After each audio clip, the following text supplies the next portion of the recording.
Have you ever looked around at your life and wondered, when did I stop living for me? Have you ever sat in silence after a long day, the house finally quiet, and realized that somewhere along the line, you became a background character in your own story? What if I told you that constantly sacrificing yourself for your kids, your time, your energy, your joy, might be doing more harm than good? And that by reclaiming your own life, you could actually inspire them more than any selfless act ever could. This isn't about turning your back on your family.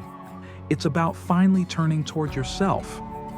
If you're over 60 and feeling like you've given everything but still feel invisible, then this video is the wake-up call you didn't know you needed. Stick with us. And don't forget to subscribe to The Best Chapter, where we uncover the powerful truth that your best years aren't behind you. They're still waiting to be lived. When was the last time you truly paused and asked yourself, what do I want? Not, what do my kids need? Not, what does the family expect of me? But a deep, quiet, honest reflection of your own heart's desire. So many of us, especially as we move through our 60s, 70s, and beyond, find ourselves locked into a life of routine.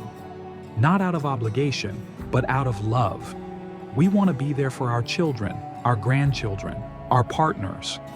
And so we show up, day after day. We give rides, we babysit, we cook, we clean, we lend money, we lend time, and we lend our hearts. But while doing all of that, we often forget ourselves. The woman who used to dance, the man who loved to play the guitar, the dreamer, the traveler, the thinker, the artist inside of us slowly gets buried beneath a pile of to-dos for others. We stop asking what lights us up, and instead settle into just keeping the lights on for everyone else. This level of devotion is noble, yes, but let's not confuse noble with healthy. You see, when you pour and pour and pour from your own emotional cup without ever filling it back up, one day you wake up and realize you're empty. And it happens quietly. No big bang. Just a slow, invisible erosion of the self. You become tired not just in body, but in soul. You start wondering if this is all there is left for you. And that question, that's the whisper of your spirit asking for attention, asking for care. And the truth is, you deserve more than just being the dependable one. You deserve to be joyful, curious, passionate, alive. Let's talk about Marjorie. At 68, she had spent decades being the rock of her family. She raised 3 children, helped care for her grandkids, was always the first to show up, the last to complain. But inside, she was exhausted. She hadn't painted in years, even though art was once her greatest passion. One day, feeling particularly low, she signed up for a single community art class. That class didn't change her life overnight, but it reawakened something. She came alive in ways her family hadn't seen in years. She smiled more. She started dressing up again. And the most beautiful part? Her children noticed. They said, "Mom, we haven't seen you this happy in years." You see, by choosing herself, she didn't lose her family. She strengthened them. She inspired them. Because when you honor your joy, you give permission to everyone around you to do the same.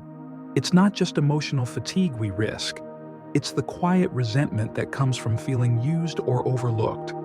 Think about Henry. A retired teacher in his 70s, Henry spent every moment of his retirement helping his adult children.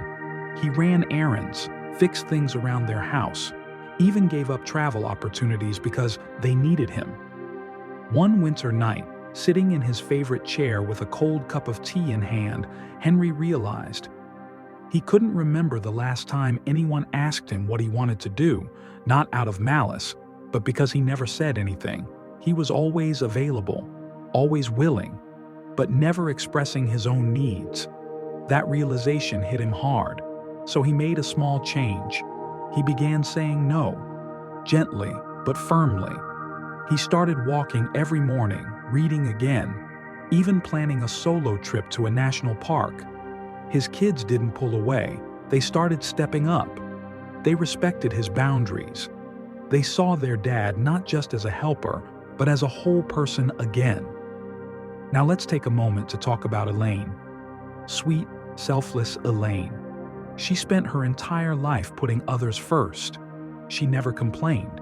She never asked for anything. But inside, she was struggling. Her health was slipping. Her mind felt cluttered, and her spirit was dimming.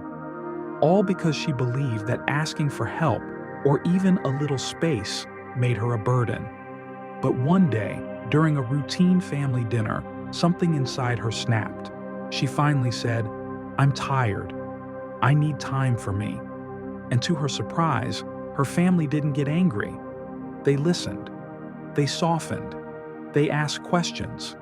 That moment of vulnerability didn't break her family. It healed it. Because the people who love you don't want you to suffer in silence.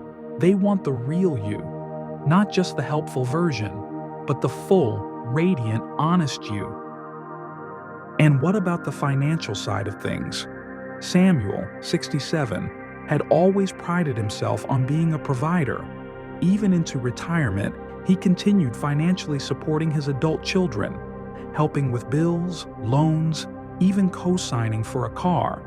But one night, he sat at his kitchen table looking at his dwindling savings and asked, "What happens if I need help one day?" That question changed everything. He realized love isn't about depleting yourself. It's about longevity. And that includes your own well-being. He had tough conversations, set limits, offered guidance instead of handouts. It wasn't easy, but in doing so, he protected his future and taught his children an important lesson. Loving others starts with respecting your own boundaries. Now, imagine Frances, once a quiet librarian with a deep love for writing. She spent years putting that dream on hold. Too busy, too tired, too late. But at 70, something shifted. She picked up a journal and started writing again. Just a few lines at first, then short stories, then a blog.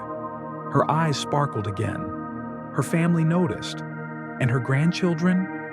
They called her their cool writing grandma. Because joy is contagious, passion is inspiring, and it's never, ever too late to become who you were meant to be. So what does this all mean for you?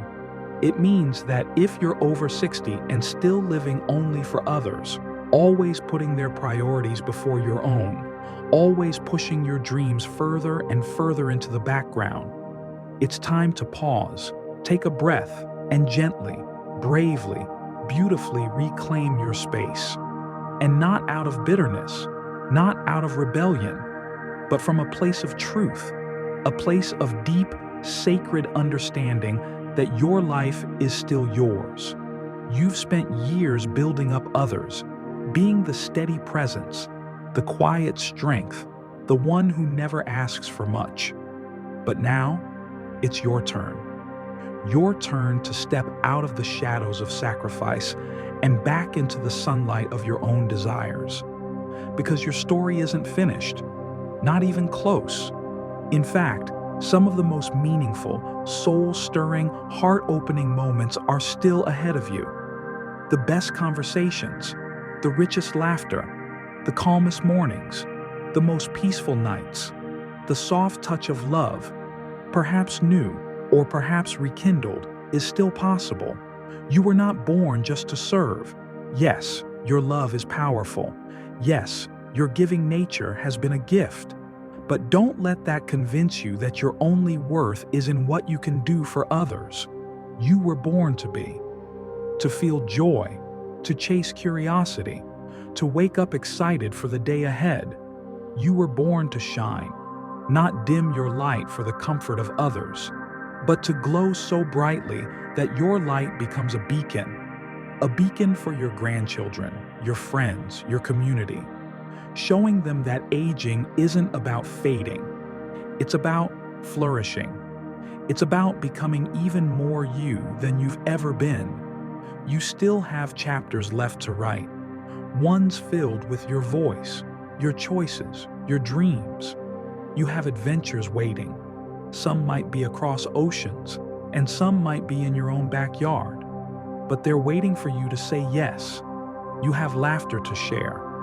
Belly deep, tear-rolling, soul-lifting laughter that reconnects you with the pure joy of being alive. And yes, you may even have love to rediscover. Love for yourself, for your passions, for someone new, or for the life you put on pause long ago. This is your invitation to begin again, not because something was broken, but because you are allowed to choose yourself now. Your needs matter. Your dreams matter. Your voice matters. Your time matters. You matter more than you've ever been told, more than you've ever dared to believe. And if you're still breathing, still hoping, still listening, then it's not too late. It's never too late to come home to yourself. And if you felt something, even a flicker, while watching this video, then this is your sign, your nudge, your gentle permission to begin again. Start small. Say no when you need to. Say yes to joy. Pick up the hobby.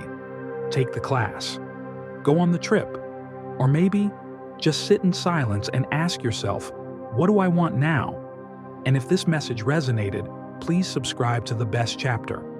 Because this isn't just a video, it's a community, a movement, a reminder that life after 60 isn't about fading into the background. It's about stepping into your light. And we're walking this journey together, one brave, beautiful choice at a time.